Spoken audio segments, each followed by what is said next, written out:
Hello everyone, welcome back to our channel. Today we are going to talk about the cabinet system or the parliamentary form of government, which is a very good feature provided to us by the constitution.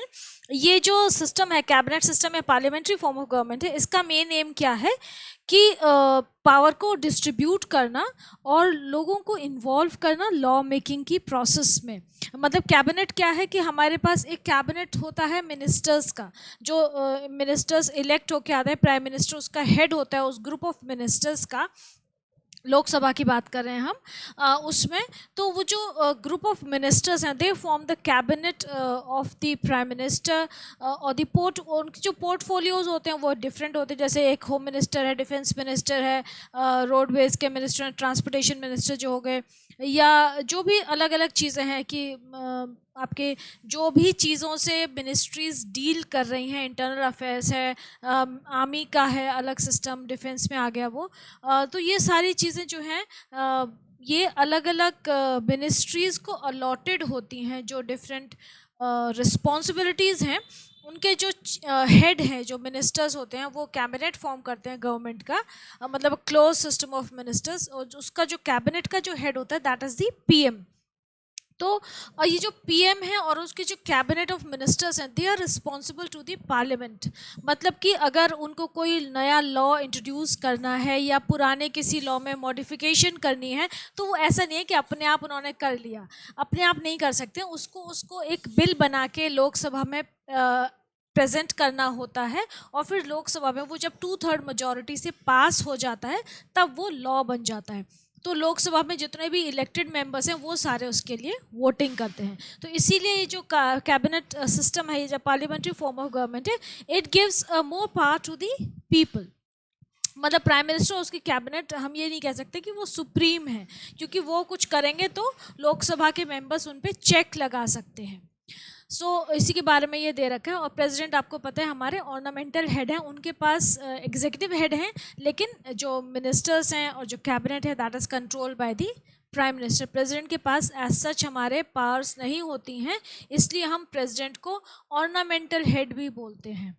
Indian government में हम president को ornamental head भी बोलते हैं। मतलब कि वो सिर्फ ही is there as an, I don't mean disrespect to the president. Ornamental head इसलिए बोलते हैं कि वो एक मतलब सिर्फ दिखाने के लिए वहाँ पे, जैसे ऑर्नामेंट्स हम पहनते हैं ना, तो वैल्यू बहुत है उनकी, बट वो शो के पर्पस के लिए है कि वो हमारे हेड हैं। Real power lies with the PM and his cabinet. Okay, now the Indian Constitution has established a cabinet system of government both at the center and the states. States में भी और center में भी, दोनों में ये cabinet होता है और उसमें ministers होते हैं। center में PM is the head of the cabinet और states में CM जो chief minister होते हैं। As in England, the executive here is responsible to the legislature. Executive legislature के लिए, legislature के लिए रिस्पॉन्सिबल है। मतलब एग्जीक्यूटिव कुछ भी करेगा तो लेजिस्लेचर उसको क्वेश्चन कर सकता है कि आप ये क्यों कर रहे हो, ऐसा क्यों कर रहे हो। Though the president is the head of the executive, real powers are vested with the cabinet which is responsible to the Lok Sabha. Real powers जो है वो कैबिनेट ऑफ मिनिस्टर्स के पास है, and they themselves are responsible to the Lok Sabha. मतलब being responsible मतलब कि वो जो जिसके लिए रिस्पॉन्सिबल हैं, या जिसको मतलब जिसके थ्रू, जिसके लिए वो रिस्पॉन्सिबिलिटी शो करते हैं, वो उनको क्वेश्चन कर सकता है। The executive is not all powerful but is responsible to the legislature and is a part of it. मतलब हमारे यहाँ लॉ जो है वो सुप्रीम है, और सुप्रीम कोर्ट के लॉ को सब मानते हैं। Here members of the cabinet as well as the prime minister are members of the parliament. ठीक है, executive is a part of legislature. ये पॉइंट्स हैं जो शो करते हैं कि हाँ, हमारी जो सिस्टम है वो कैबिनेट फॉर्म ऑफ गवर्नमेंट है। ठीक है, फर्स्ट पॉइंट हो गया कि कैबिनेट के मिनिस्टर्स जो हैं और प्राइम मिनिस्टर, ये सारे क्या हैं, पार्लियामेंट के मेंबर हैं। सेकेंड पॉइंट क्या हो गया कि president of India is only a constitutional head, real power lies with the prime minister and his cabinet. और थर्ड पॉइंट क्या हो गया, थर्ड पॉइंट है कि मिनिस्टर्स जो हैं they are responsible to the prime minister as well as to the parliament but not to the president. जितने भी मिनिस्टर्स हैं वो किसके लिए, वो किसको आंसरेबल है, वो अगर कोई काम करते हैं तो कौन उनसे जवाब मांग सकता है, parliament as well as the PM. लेकिन प्रेसिडेंट क्वेश्चन नहीं कर सकता कैबिनेट को।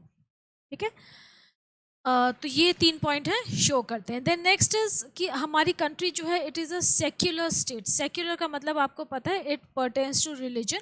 सेक्युलर स्टेट वो होती है, वो कंट्री होती है जो कि किसी पर्टिकुलर रिलीजन को ऑफिशियली प्रमोट नहीं करती है.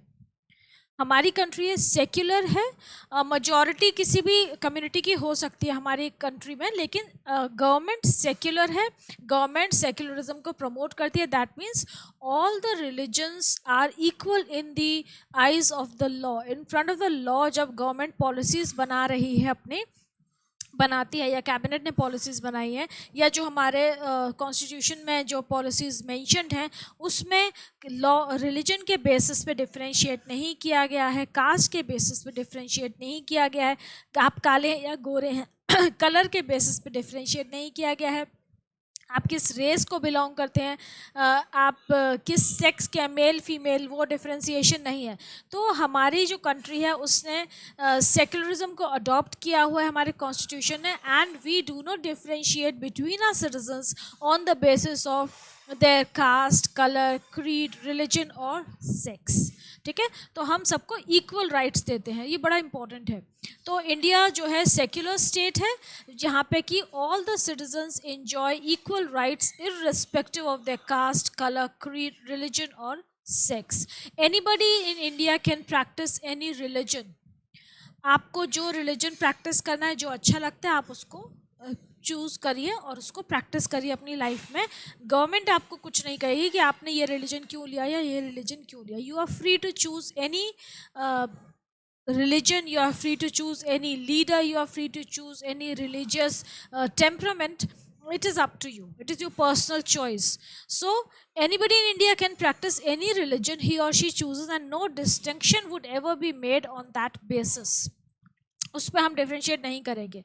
The state has no religion of its own, and as such no one would either suffer or enjoy special rights on the basis of his or her own religion. हमारी country का, state का, हमारी कोई religion नहीं है, इसीलिए कोई भी पर्टिकुलर रिलीजन या कास्ट या क्रीड के बंदे को ना तो स्पेशल ट्रीटमेंट मिलेगा, ना ही बिलो द बेल्ट ट्रीटमेंट मिलेगा. मतलब ना अच्छा होगा ना बुरा होगा, नॉर्मल सबके साथ एक सा ही ट्रीटमेंट होगा as per the law. Practically क्या होता है वो एक अलग बात है, but as per the law or constitution states this.